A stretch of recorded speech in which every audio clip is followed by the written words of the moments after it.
Hey YouTube, Maxi 2021 here, coming at you with another haul slash sustain industry video, this time for December 2019. Now, the only reason I didn't do this sooner, or like at least 2 or so weeks ago, is because in the middle of December, specifically on the 13th, I had to go have some surgery done to get a cyst removed from near my tailbone that I just hadn't been able to get taken care of since 2014, I think. So I've just been recovering from that for the last few weeks or last month or so. I also started new in a new school semester last week as of this recording, so I might be busy with that in the near future. So I'm not sure how often I'm going to be doing videos besides unboxings and haul videos like this one. But with that out of the way, going back to the video in question, most of the stuff I'm going to be showing I got as Christmas presents from friends and family. So, yeah, there's a bunch to show. I'm just going to get started.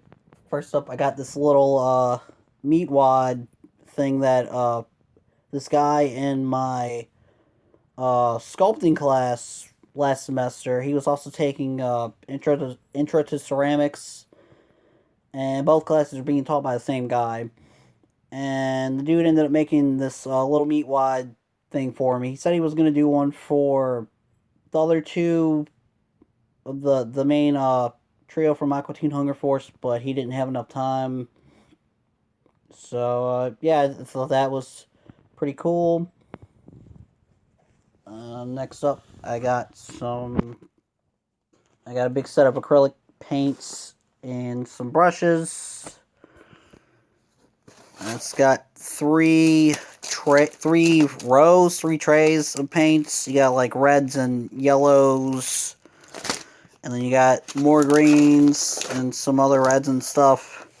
And I didn't realize it at first until someone pointed it out to me. But this little thing on the bottom comes out, and you got blues and purples and stuff. So that's pretty cool.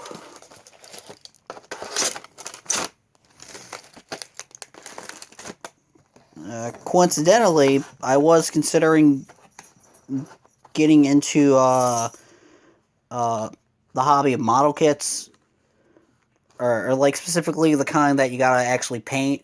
And this was a nice surprise. But at the same time, I'm also taking an intro to painting class this semester. So, yeah, that's cool.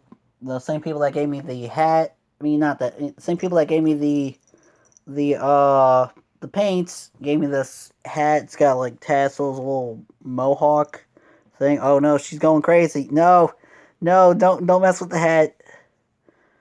I thought this was pretty cool. It's pretty comfy. Uh, let's move the cat out of the way. Come on, you. Hey, be quiet. Anyways, next up, I got this shirt from my best friend's brother. He found it at an anime con, I think, last year. Actually, I don't know what year he found it, but when he saw it, he said he had to get it because he's heard me say something like this a lot. And while I do really like the shirt, and this is definitely something I would say, it's a bit tight around my stomach, mostly where it's got the image at. I mean, other than that, it's pretty comfy. I think I just need to lose a little weight. But yeah, let's get that out the way. Next up, I got a They Might Be Giants CD. Probably my second favorite of their adult albums, or maybe third favorite. I'm not sure which ones are exactly my top three, aside from The Spine, which is also one of my all time favorite albums. But yeah, this one has a a lot of classic tracks. So, yeah, this was a nice surprise from my mom. Let's move on to the games. Another one I got from my mom, Ever Oasis on the 3DS. Wait, give me 1 second. I forgot to grab something when I was getting all this stuff together, but the main guy behind this game is the. Dang it, the phone got too hot for the flash. Well, I don't feel like stopping recording or waiting for the phone to cool down, so I'm just going to keep going. So I apologize in advance for any bad lighting. Wait, let me turn on my lamp. Okay. Anyways, the main person behind this game was also responsible for the World of Mana series, aka the series that Secret of Mana and Seiken Densetsu 3 are part of. So if you like those, I guess check this one out. It's pretty good from what I played. I do regret not getting it sooner since it came out in 2017, but better late than never. Uh, Next up, this one's technically an early birthday present from a friend of mine in the UK. I got Gal Metal World Tour Edition. This comes with some stickers and like a little booklet. And it's got all the DLC included. So yeah, you got like the booklet or whatever. It just talks about the game. I know I always bring it up whenever I show off stuff like this, but I really do miss when games had instruction booklets. Those were definitely a highlight for games back in the day. And here's the stickers. And then on the inside cover, you got like a little manga thing, just talking about the story or whatever. So yeah, that's cool. Put that back in. Next up, we got a release from Limited Run Games where it's not one of their standard releases, but they help publish the physical copy, and that is Fairy Fencer F Advent Dark Force.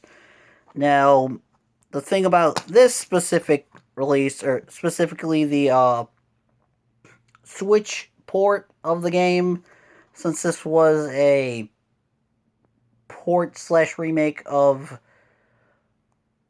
PS3 game only on PS4, I think. At least that's what I've been told. But with this specific release, now it comes with the standard artwork, character design stuff for Idea Factory titles. But on the other side, you got artwork by Yoshitaka Amano, who most people might recognize his artwork for either Final Fantasy games or the Vampire Hunter D novels. So that's pretty cool. I mean, I had to go with this side. I gotta rep my boy. Yeah, I'd been wanting to play this for a while, but I never got around to getting the PS4 version. So, yeah, looking forward to playing more of that soon.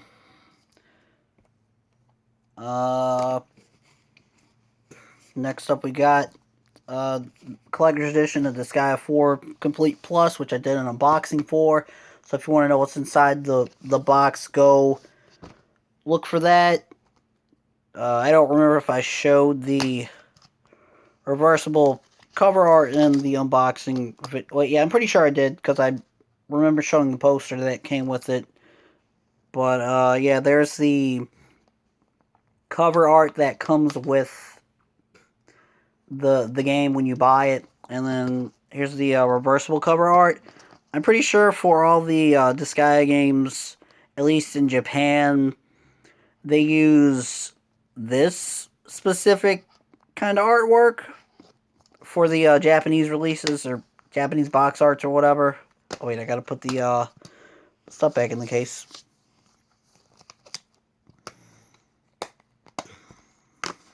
Okay, let's move that out of the way. Last game, and that would be a Bloodstained Ritual of the Night. Now, while I could have... Oh yeah, there's no reversible cover art. While I could have gone for the PS4 version, since I heard out of all the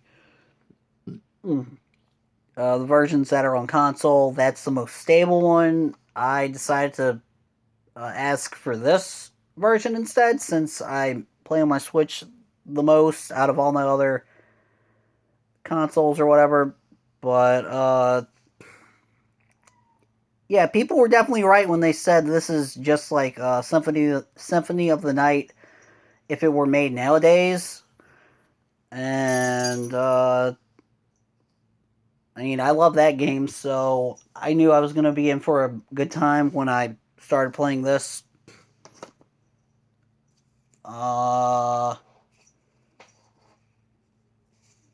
Let's see, what should I show next? I got some stickers.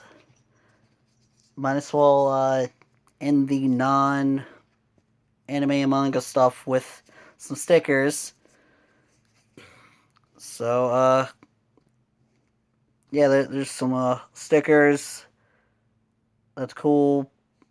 Not really sure what all I could say.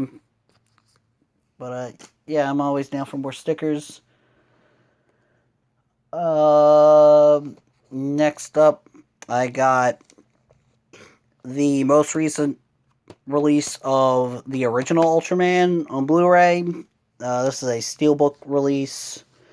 Compared to the stinky DVD release I have, one thing I disliked about this release was how they had the disc handled. Then again, I did get this for like about $5 to $10 years ago. And with this release, since it's a steelbook, you got like a little slipcase thing. The only thing I dislike about this one is how the discs are handled. So they like got them stacked on top of each other. That's kind of dumb. But at the same time, since they're Blu-rays, they're not going to scratch as much. At least I think they won't. But yeah, you got all the episodes. Wait, I got to put the stuff back in. Okay, there we go. Yeah, you got all the episodes. And then it comes with a little booklet thing. And it's just more like talking about the show itself. Like how they made Ultraman, like behind the scenes stuff, info on Ultraman, like episode guides for like each episode. Let me skip ahead. You got some info on monsters. Got like a gallery of all the monsters that show up. That's cool. You got bios on the main characters, or the main recurring characters. You got a list of gadgets or whatever. So, yeah, pretty solid release. My friend that got this for me, he wasn't sure which one to get between this and Ultra Q, since had both of those on a wish list or something, and since Ultraman is the second show in the Ultra series, like that's why they got a 2 on the side, and all the other ones that come after it, from what I've seen, they're going to have like Series 3, Series 4, and so on with the spines, so you can be better organized with them. But yeah, for anybody that wants to start getting into Ultraman, I guess they're starting to finally release more of them in English. Or, like, specifically a proper English release. Like, I definitely consider this a really good release from what I've seen so far. So, yeah, I'd say go for this, and not this, even though this is, like, a lot cheaper. I think you can get these for about 25 on Amazon last I checked. So that's cool. Next up, got this one was a Christmas present from the same guy that got me Gal Metal, and that's the complete collection for Robotics Notes, the sequel to Steins Gate, and the third entry in the Science Adventure series. And I'm very excited for the English release of the visual novel. Yeah, we ended up getting my first copy of this, like, between Christmas and New Year's Eve. They ended up, I mean, mine was messed up to where, like, this little thing that keeps the disc locked in, one of them was missing, and the disc wasn't really, like, staying, and I didn't want to take the chance of the disc getting all banged up. And then I ended up having to get a replacement copy. And when they sent me a replacement copy, it turns out that the little plastic bit right here for that one was broken. So all I did was I just swapped out the little disc holder thing from the replacement copy and put it in this one. And then I put the one from this case in the replacement copy. And yeah, now my copy's not all messed up. And yeah, let me just pull out the vertical art. So yeah, there's the Save Edition logo. And then there's the main cast. And this one doesn't have the Save Edition logo. But yeah, as far as like an anime adaptation goes, I thought it was pretty good, but since I haven't read the visual novel yet, I don't know how well it was adapted. But as far as like the story is concerned, I think the only actual negative about Robotics Notes is the fact that it's the follow-up to Steins Gate, which, in my honest opinion, is one of the greatest stories ever written. And not that I'm saying Robotics Notes isn't good, but the fact that it's the follow-up to Steins Gate is probably the only negative thing going for it. Other than that, I'd say definitely check this out. It's really good. I did end up watching it all in 2 days because I wanted to finish it before New Year's Eve. And yeah, I don't regret binging it. It was pretty good. Highly recommend it. I think you can get it for like about 25 now. So that's cool.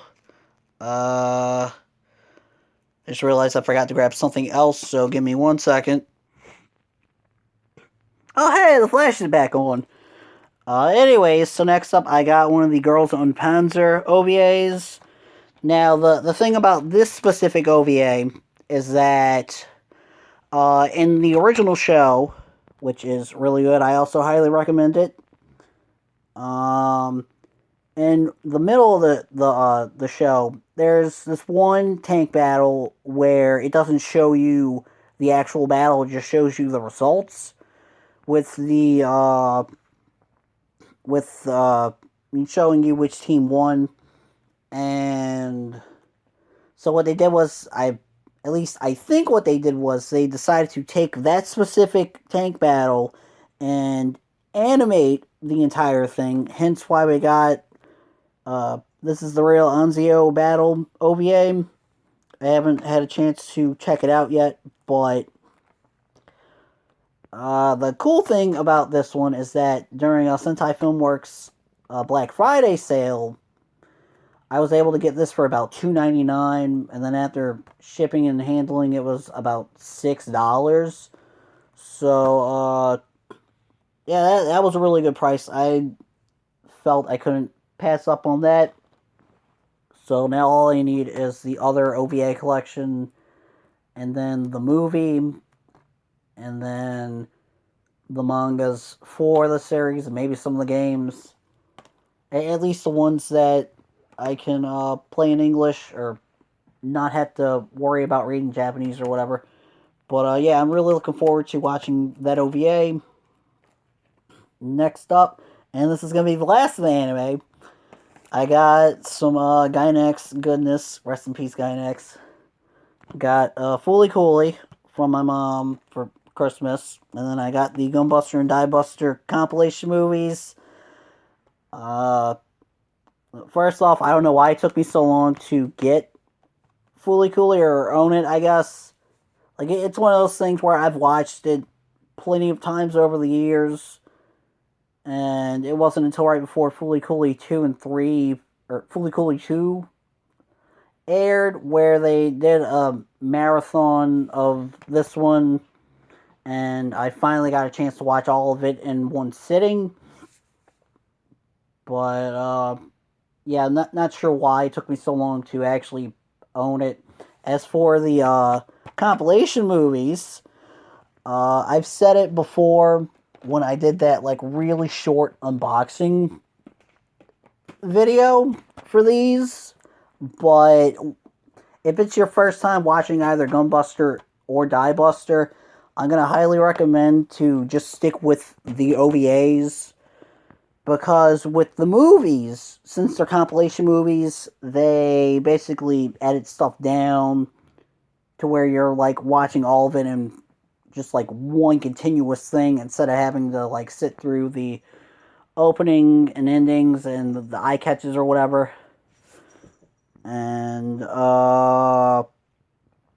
yeah, with the way, like at least with the way the Gunbuster one was edited, they essentially take the first 4 episodes, condense those down into 40 minutes or 10 minutes each, and you miss out on important info and characters getting introduced.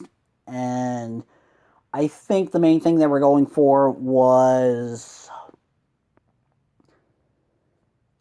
anybody watching these, they assumed that whoever's watching these has already seen the originals. So, with that in mind, like I said already, I'm just going to recommend watching the original OVAs first if it's your first time watching either one. But I guess if you've already seen one or both of them, then I suppose it wouldn't hurt to watch the movies. Though I'm always gonna just recommend the OVAs over the movies, since I feel like that's the more fulfilling experience. So another reason I got these, 2 reasons I got them was for collection purposes, and these were also on sale for $5 each on Right Stuff. I think for their Black Friday sale. And yeah, I just couldn't pass that up since these are regular 40 or 50. So yeah, that was a steal. And that's it for the anime. And finally, we're moving on to the manga. The manga stuff, kinda, sorta. Uh, Before I show like any actual manga volumes I got, another thing I got for Christmas was the first One Piece Color Walk compendium, and this is composed of the first 3 One Piece art books. Now, originally, what happened was Viz put out the first 2 color walks, but they're long out of print. At least one of them you can still kind of technically get on Amazon for about $20. I think that's how much they were going for. But the other one is really hard to find. And yeah, this just really, really nice. This goes from, since this is the first 3 art books, this covers all the art that Oda's done from the beginning up to the end of the Skypiea arc/saga. You got like little fold out And these are just like the original covers for the first two books. It's like, oh shit. Like with this one, you got the front and back cover for Color Walk 1. And this one's the front and back for the second art book. So that's cool. And until this got released, the first two art books were the only ones that got released in English. And from what I can tell, the way it works is each segment of pages is like the art done for each volume. Like from pages 4 to 13, it's got the dates of when the chapters were released, and that goes from chapter 1 up to the end of whatever chapters in volume 1. And you got like just the various artwork and commentary by Oda about that specific art, which is pretty cool. And you got pages from the manga for like different chapters or whatever in color. And then let's see. Let me see if I can find let me see. Yeah, somewhere in the middle you got like prologue, not prologue, stuff that he drew before the series got serialized, I think. And like you can kind of see some art here and there. Dang, I think I passed up the first one. But yeah, I just got like a bunch of different artwork or whatever, which is pretty cool. Okay, I think I found it. Oh wait, that's the interviews. There's two interviews in this book. They got one between Oda and Akira Toriyama, the guy behind Dragon Ball. I think that's what everybody knows him for. And like they just talk about stuff. And then this one's an interview between Oda and Yoshitaka Amano, who I mentioned earlier in the video. So that's cool. And then you just got like an index of all the artwork or whatever. But yeah, I legit forgot how big this book was, because I had looked through it back when it got an English release, and then I just legit forgot how big and heavy the book was. So yeah, I really got to get the other Color Walk compendiums. I think we got the third one by now. Maybe I gotta check. I know we got at least the second one. And lastly, we get to the manga, finally. So, first up, this one's another Christmas present. We got Junji Ito's Dissolving Classroom. This is the first actual horror-based work by him that I own, because the only other one I own is the Cat Diary book he did. And I haven't looked through this one yet, but I've heard mixed things about this one. I'm hoping somebody puts out Hellstar Remina at some point, since that's my favorite Junji Ito work, at least from all the ones I've read so far.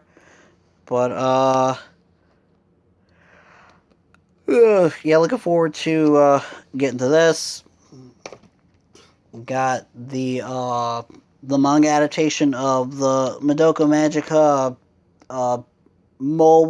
spin-off mobile / gacha game, Magia Record, or Magi Reco, as I and a lot of other people refer to it as. I also had to get a replacement copy for this, because when mine arrived, there was a tear on the back cover around here where my thumb is. And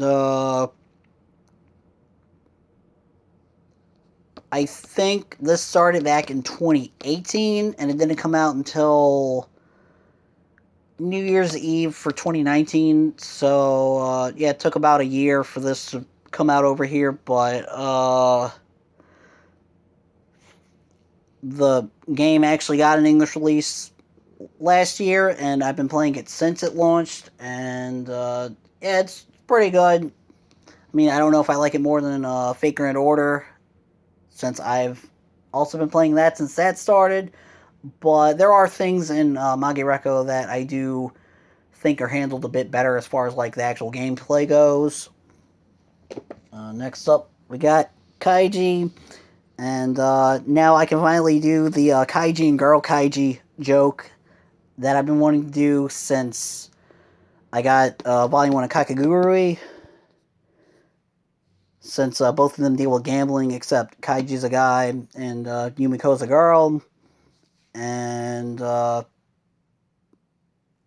I don't think the joke's that good. I just like comparing the two. So, anyways, as far as Kaiji goes, this is technically a re-release omnibus, since this specific edition of the manga came out in like 2018. So this is a 2-in-1 volume. But I watched season 1 of the anime back in 2013 in one sitting, and it's one of my top 10 favorite anime. So I've been waiting since then for the manga to get an English release, and it finally got an English release in December. Coincidentally, it also released on Nobuyuki Fukumoto's birthday, which was December 10th, also my best friend's birthday. So once I found that out after it getting delayed all year, I wasn't mad about the delays anymore. So yeah, go read this. This is good shit. And then 2 more volumes. I got Volume 10 of Sleepy Princess. I'm still in the middle of Volume 9. Looking forward to whatever happens in this one. And lastly, Volume 4 of Komi-san. So yeah, Volume 5 and 16 are coming out in February. Look forward to that if you get both the volumes or whatever. Yeah, that's it. Thanks for watching. If you got any questions or comments, drop them in the comments. I'll get back to you as soon as possible.